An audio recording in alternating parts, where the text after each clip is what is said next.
номын суугт тавтай морил.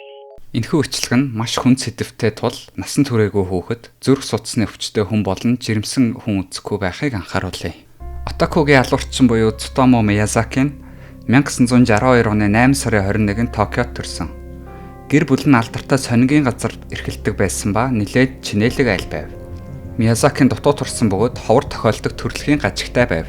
Бугууных нь яс нь нугардаггүй ба гар нь шууныхаа ястай нийлсэн энгийн хүнийхээс илүү урт нарийнхан хуруутай. Эцэг их нь гэр бүлийн бизнес эрхэлдэг маш завгүй байсан тул өвөө эмийг гар дээр өсөж таринсан. Тэрээр баг сургуульд охдоо наамгүй мичимхий сурагч байсан бөгөөд гар нь гажигтай болмоос үеийнхэнтэйгээ гологддог байсан учраас мангад илүү дурлах болсон байна. Бусад хүмүүстэй харилцахдаа асуудалтай байсан ч тэрээр ахлах сургуулийнхаа хамгийн шилдэг сурагчтай нэг байсан ч дүн буурч эхэлснээр Токио дэх нэр хүндтэй их сургууль болох Мэйжи их сургуульд эсж орж чадаагүй. Дараа нь Миязаки баг коллежид гэрэл зургийн техникчээр суралцаж багш болох санаагаа орхисон. Миязаки удалгүй бэлэг эрхтнийхээ хэмжээ нэмэгтэйчүүдтэй харилцаанд ороход бараг л чадваргүй жижиг гэдгийг мэдсэн. Тиймээс тэрээр зураг авах хоббигоороо эмэгтэй теннистийн зургийг авч авсан зургаа харан гар хангалах хийдэг байв. Сургуулийнхаа дараа буцаж гэртээ ирэн эгчтэйгээ нэг өрөөнд амьдардаг болсон боловч өвөөгөөс нь өөр хинч түүнийг халамжилдаггүй байв. Ээж аав нь том сонигийн газартай байсан ч түүнийг ажилд авахыг хүссэнгүй. Миязаки хожим нь яг энэ цаг үеэс эхлэн амиа хорлох тухай бодож эхэлсэн гэж мэдэгдсэн байна.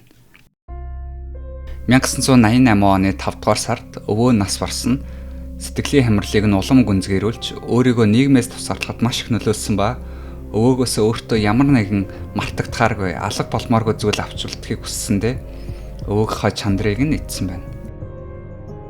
Хэдэн 7 хоногийн дараа эгч нь шөршүүрт орж байхад Миязаки нууцаар харж байгаад баригдаж эгчтэйгээ болон ээжтэйгээ хэрэлдэн уурандаа тэр хоёр руу дайрч байсан удаатай.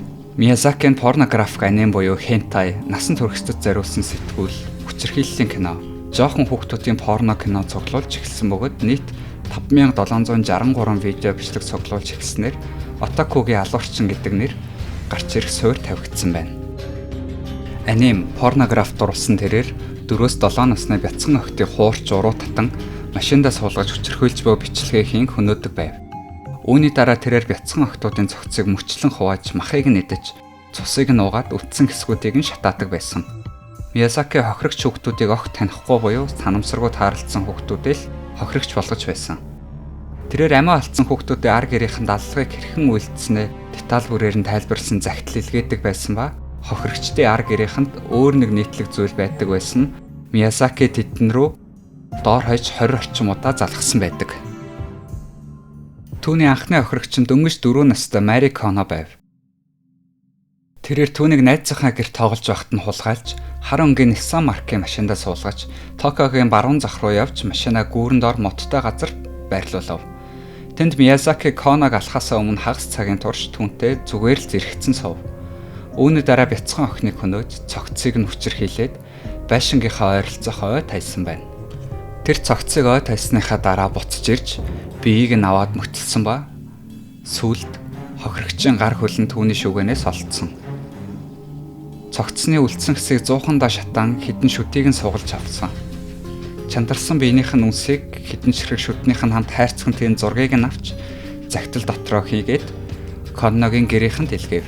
Ил загтал дээр Мари чандарлагдсан яснууд, судалгаа, батлах гэсэн бичгнүүд үлдээв.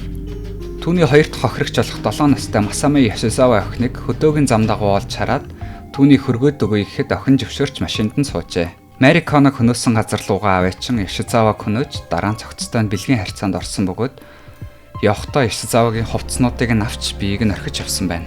Түүний 3 дахь хохирогч бол 4 настай Эрика Намба охин найзгаа гэрээс харж авжээ. Миязаки Намба хүчээр машиндаа суулгаж дараа нь Сайтамагийн Нагури дахь зогсоол руу явчихсан байна. Намба охины хувцсыг нь хүчээр тайлж зургийг нь авч эхэлсэн. Дараа нь Миязаки Намба хөнөөгөөд гар хөлийг нь ард нь боож орны давуугаар хочиж цогцыг нь машиныхаа тээшинд хийсэн байна. Миязаки Намбагийн хувцсыг ой моттой газар хайж цогцыг нь дэргэлдэх зогсоолд орхисон бөгөөд 3 өдрийн дараа хүмүүс охины цогцыг олсон байна. Үүний дараа Намбагийн гэр бүлд Миязаки захиа илгээв. Захиаг сонин дээрээс хайчилж авсан үгнүүдээр бичсэн байсан ба Эрика, хүйтэн, ханиалгах, хоолой, амрах, үхэл гэсэн бичиг үлдээсэн байв. Түүний сүүлийн хохирогч 5 настай Аяко Номотог зургийг нь авч болох эсхийг асуухад охин зөвшөөрчээ.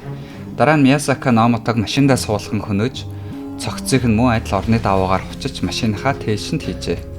Миязаки Номотогийн цогцыг байрандаа аваачиж 2 өдрийн турш цогцтой нь бэлгийн харьцаанд орж янз бүрийн байрлалаар зургийг нь авч бичлэг хийсэн байна. Номотогийн цогцыг муудаж задарч эхлэх үед Миязаки биеийг нь мөчилж оршуулгын газарт орхиж харин толгойг нь ойролцоох толгод руу хайжээ. Миязаки гарыг нь авч үлдэн цусыг нь ууж гарыг нь идсэн байв. Цагдаа нар Номотогийн биеийн хэсгүүдийг олно гэж айсан Миязаки 2-7 хоногийн дараа оршуулгын газар болон толгод руу буцаж очиод хайсан биеийн хэсгүүд болон толгойг нь авч байрандаа авчирч шүүгэндээ нуужээ. Гэвч Миязакигийн сүүлийн хохирогч Аяко байсан ч Миязаки үгээр зогссонгүй. 1989 оны 7 сарын 20-нд Миязаки Токиогийн Хачиожи хотын цэцэрлэг түрээлэнд тоглож буй эгч дүү хоёрыг хараад дүүг нь ихчээсэн салгаж чаджээ. Миязаки охины зургийг авч байхдаа нүцгэлхийг ятгаж байх үед охины аавд баригдсан ба охины аав Миязаки дайрсан ч тэр зүхтаж дөнгөжээ. Толгод руу зүхтаж нуухтыг оролцсон цагдаа нар түүнийг барихаар аль хэзээ толгод дээр хүлээж байгааг харав. Хэсэг хугацааны дараа тэр машиндаа буцаж ирсэн боловч цагдаа нар мөн хүлээж байсан учраас баригджээ. Энэ бол түүний гад зүйл хийх сүүлийн оролдлого байв. Миязаки баригдсан ч би эдгээр зүйлийг хийгээгүй. Эдгээрийг үргэлж харах хүн хийдэг байсан. Би харах хүн энэ бүхнийг хийж байгааг нь зөвхөн харддаг л байсан гэв. Бас харах хүн үргэлж түүнийг алсаас харж байдаг гэж хэлв. Хожим нь түүнд үзлэг хийсэн сэтгцэн эмч энэ бүхэн Миязакигийн хийсэн зүйл бөгөөд зөвхөн түүнийх гэж хэлсэн. Гэвч Миязакиг шалгаж үтсэн сэтгцэн эмч нар түүнийг бие хүн хуваагдах эмгэг буюу нэг хүний биеийн дотор байх өөр хүмүүс мэт олон төрлийн зан чанартай ба үүнээс гадна харах хүн гих төсөөллийн сэтгцэн эмгэгтэй байсан гэж үзжээ. Бие хүн хуваагдах эмгэгийн тухай Split гэх киноч байдаг. Дараа нь шүүх түүнийг цаазаар авах ял оноосон ч Миязаки шоронд байхдаа хүртэл эдгээр аллагыг би хийгээгүй гэж үгүйсгэсэн байжээ. 1994 онд Миязакигийн аав хууль ёсны өмгөөллийн зардлыг төлөхөөс татгалзав.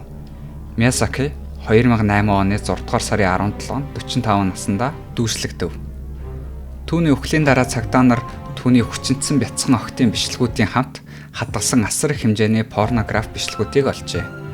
Мөн цагдаа нар түүний шүүгийнд хадгалж байсан тасарсан гар ба цогцсны алга болсон хэсгүүдийг хашааныхаа өмнөд болсон шатаасан яс гавал зэргийг олсон байна. Нийгэм түүнийг Отакугийн алуурчин гэж дууддагч Миязаки үүнийг харах хүн л хийсэн гэсээр хүгсэн юм. Хэрвээ та өөр амтан болон төрөл зүйлийн тухай сонирхолтой зүйл сонсохыг хүсэж байвал комент бичээрэй. Мөн лайктаар subscribe дарахаа мартаоцай. Баярлалаа.